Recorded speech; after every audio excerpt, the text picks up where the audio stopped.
Good to see you again, my friend. Nice to see you. Thanks for taking an interest. I watched this film and actually I got really absorbed into it. What a great dramatic turn. And this young girl, Chloe, does such a great job. Oh, fantastic actress. She is this is her first film. It's her first feature. Yeah, Wow. and we found her.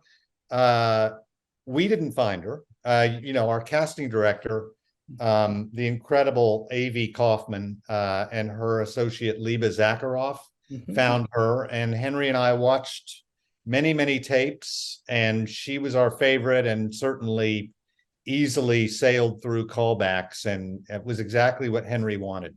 It seems like she carried this film on her shoulders as well as you. She Um, did. yeah, I see a great career for her. So do I, and it's an absolute privilege that Henry and I got to be with her on her first movie. Now, your son Henry's directing, writing, and also composing the music. And I have to say, I want to get a copy of the soundtrack for this.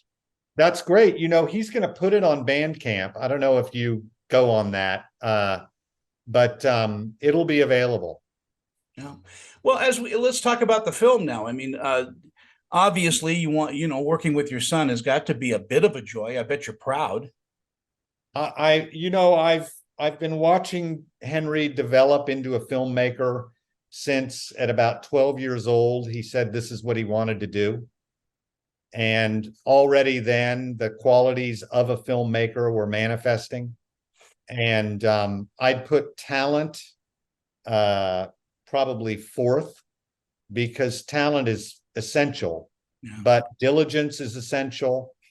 The need, not just the desire or the willingness, but the need to write every day, which he does. And the obsession with film and film history and film vocabulary, all of which he has. And then the talent. Yeah, he's a natural director. I mean, just with the placement of his camera, the use of shadow and light.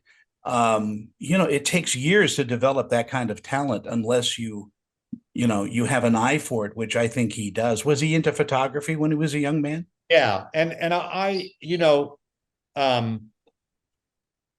not only into photography, but I started him out on film. So he had a film camera with a manual light meter, well before a digital camera. And then he got a digital camera, and then he learned Lightroom. He's learned DaVinci now. And I started out as his teacher and his guide. And now, as should happen, his knowledge has exceeded mine. And that's a proud moment. Yeah. Talk to me about the character you play, because everybody has this dream of getting off the grid and all of that, but the reality of it isn't so wonderful. Yeah, and we really wanted to explore the reality of that, and we had a wonderful production designer, and Henry told her name is Ruby Guerra, and she did a movie. We met her on a movie I did called Old Henry. Yeah. And my Henry, who wrote and directed Asleep in My Palm, worked in the art department on that. And he learned a lot from her about production design. And we brought her on to be his production designer on this movie. And it was really important for us that every reality of what it would mean to live in a storage unit was addressed. And so if you look at the details of that production design, you have the hot plate, the refrigerator, the stolen electricity, the toilet, the slop box. Every aspect of what it would take is addressed. It was a practical living space, that storage unit. Wow. That was built in a storage unit. Was it a bit of a claustrophobic shoot? It was, and it was cold as hell.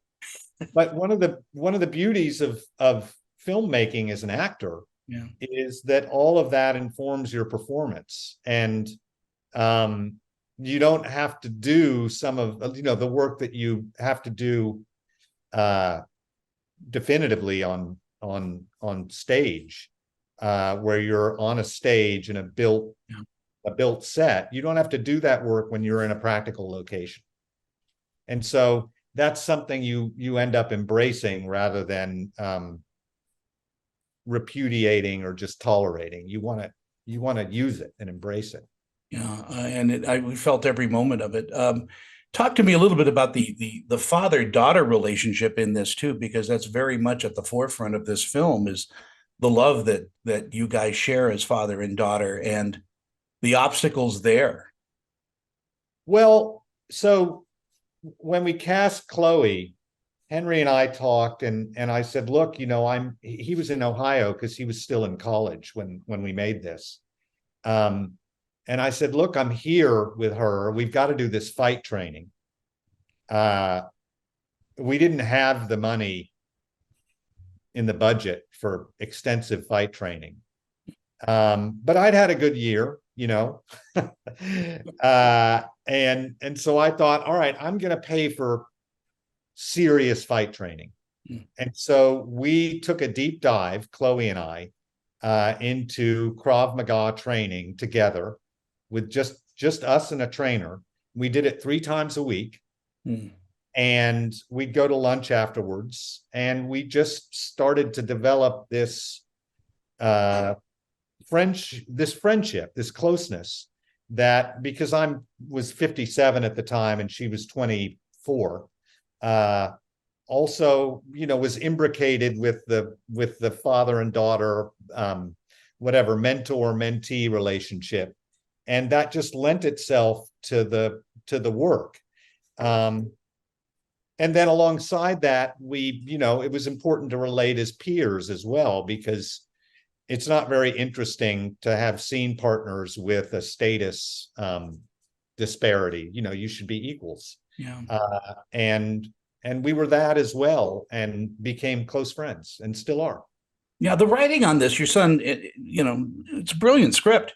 And I think it could be translated into a theater play, pretty easily. I mean, it's got that kind of guts to it.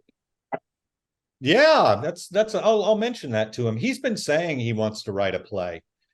He's a composer, Yeah. as well, as you pointed out, and he's doing the music for my new play, which hopefully is going to come up, go up off Broadway, either end of this year or next year. And he's been saying, you know what, maybe I'll write a play. And so I'll tell him you said that. Yeah. Well, I know music plays a very important role to you. Do you hear rhythms and cadences in the characters you take on? I absolutely do. It's the way I think about the work, because it's the way I was trained. I was classically trained as an actor, mostly on Shakespeare. And there's rhythm to good writing, even if it's not metered. Yeah. Good prose still has rhythm to it. And good dialogue absolutely has rhythm to it. Whether it's a deliberate and meticulous rhythm like David Mamet, Yeah. or whether it's something that's loose like a mumblecore movie. Yeah. There's rhythm to that too. And Henry writes great dialogue. And I think that's in part because he is a musician. Yeah, but he also allows a wisp of humor running through as well, which is so important to any story about human beings. Yeah, Henry has a great sense of humor. There's a really funny moment in the movie, which I can't spoil it because Yeah, it's I don't so want you to. delivered by the actor, that even though I'm going to tell you the joke now, when people see it, Jared Abramson just pulls this off so well, where he's talking about, and this is just brilliant coming from Henry, he's talking about the song "Creep" and how this girl liked the song "Creep" by Radiohead, and he says, she doesn't have any right to like the song "Creep." That's appropriation, man.